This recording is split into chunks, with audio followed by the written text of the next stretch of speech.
Assalamualaikum, jumpa lagi dengan saya nih guys. Alhamdulillah nih guys, sudah jadi mie karinya nih guys.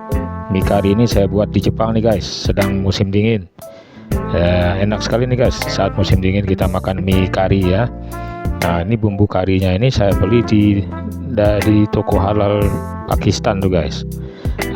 Toppingnya itu kan bisa dengan udang, kemudian campuran sayuran, ada bawang bombay, ada jahe, kemudian ada daun kari juga tuh guys. Jadi kita bisa berkreasi tuh guys kalau kita hidup di daerah perantauan atau di luar negeri begitu ya, karena tidak semudah kita makan di luar, di negara yang minoritas muslim ya. Nah, jadi supaya aman, supaya makanannya halal, kita mau makan, kita masak sendiri guys. Salah satunya ini nih guys, rekomendasi saya yang paling gampang, kita bikin mie ya, mie kari. Bumbunya bisa kita beli di toko halal. Nah, dagingnya juga